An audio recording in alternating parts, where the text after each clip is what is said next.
Shalom saudara-saudari yang dikasihi Tuhan. Pada pagi ini saya ingin membawa kita dengan renungan terdapat di dalam Amsal pasal 6 ayat 9 hingga 11. Hai pemalas, berapa lama lagi engkau berbaring? Bilakah engkau akan bangun dari tidurmu? Tidur sebentar lagi, mengantuk sebentar lagi, melipat tangan sebentar lagi untuk tinggal berbaring. Maka datanglah kemiskinan kepadamu seperti seorang penyerbu dan kekurangan seperti orang yang bersenjata. Melalui pembacaan firman Tuhan pada hari ini, saya membawa kita dengan satu tema iaitu jangan malas. Sifat malas ini mengakibatkan pikiran menjadi sempit, emosi mudah tersinggung dan prestasi makin menurun. Dan rasa malas juga mendorong seseorang untuk menghabiskan waktu dengan hal-hal yang tak berguna sampai tidak sedar bahawa waktunya itu terbuang begitu saja secara percuma. Nah, Tuhan memberi hikmat, kepintaran, bakat dan karunia kepada setiap orang sebagai aset yang berharga agar kita dapat bekerja dengan baik sehingga kita dapat pendapatan yang diterima cukup untuk memenuhi keperluan sehari-hari. Namun pada kenyataannya, saudara, banyak orang memilih untuk mengikuti rasa malas daripada berupaya untuk mengembangkan aset yang sudah Tuhan berikan di dalam dirinya. Kemalasan menyebabkan orang berhenti bertumbuh dan malas adalah menolak untuk mentaati Tuhan dan menolak melakukan segala sesuatu untuk kemuliaan-Nya. Berulang kali dalam Amsal, Salomo berbicara tentang bagaimana kemalasan akan menyebabkan kemiskinan, kesakitan, bahkan juga kematian. Tuhan tidak menginginkan hal-hal ini untuk kita. Apa yang Tuhan inginkan, saudara-saudari? Tuhan inginkan kita menjalani kehidupan yang penuh berkelimpahan. Mari kita baca Amsal pasal 6. Hai pemalas, pergilah kepada semut, perhatikanlah lakunya dan jadilah bijak. Biarpun tidak ada pemimpinnya, pengaturnya atau penguasanya, ia menyediakan rotinya di musim panas dan mengumpulkan makanannya pada waktu panen. Di sini firman Tuhan mengajar kita untuk belajar daripada semut yang rajin supaya kita menjadi bijak.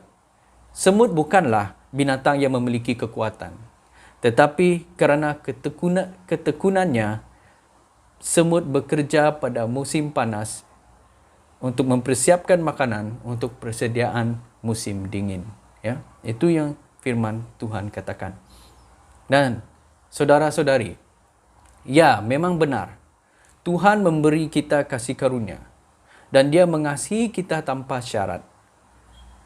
Kita tidak perlu melakukan apapun selain percaya kepada Yesus. Tetapi itu tidak bererti hidup kita akan selalu mudah sebagai orang percaya. Itu tidak memberi kita juga alasan untuk bermalas-malasan. Kita harus berusaha untuk menuai hasilnya.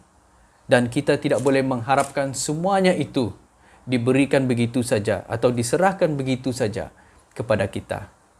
Jika kita malas, kita tidak akan berusaha untuk memahami firman Tuhan dan juga melayani orang lain.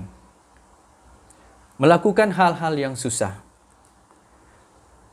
dan menghadapinya semua itu bersama Yesus membantu kita untuk membangun satu daya tahan dan menumbuhkan kita di dalam perjalanan kita dengan Tuhan.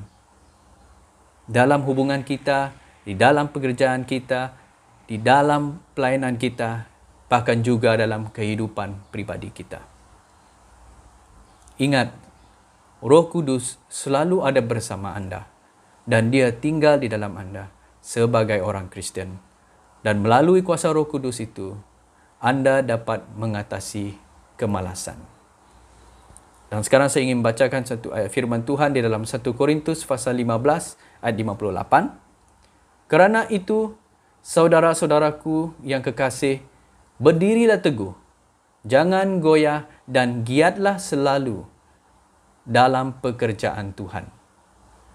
Sebab kamu tahu bahawa dalam persekutuan dengan Tuhan, jerih payahmu tidak sia-sia. Meskipun mungkin kita merasa lelah, merasa malas, tapi akan datang harinya kita bergembira kerana pekerjaan ataupun pelayanan yang Tuhan anugerahkan dan percayakan kepada kita.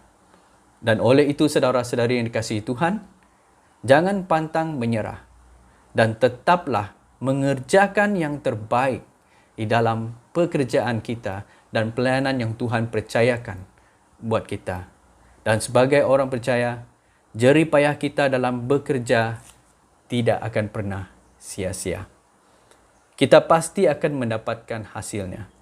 Oleh kerana itu, kita harus tetap teguh dalam pekerjaan kita dan giat mengerjakannya.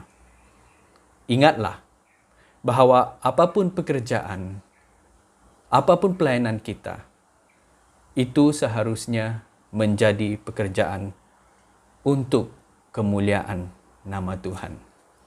Sekian saja saudara-saudari, renungan yang saya bawakan untuk kita. Jangan malas dan terus giat dalam pekerjaan dan pelayanan yang sudah Tuhan percayakan buat kita. Tuhan memberkati.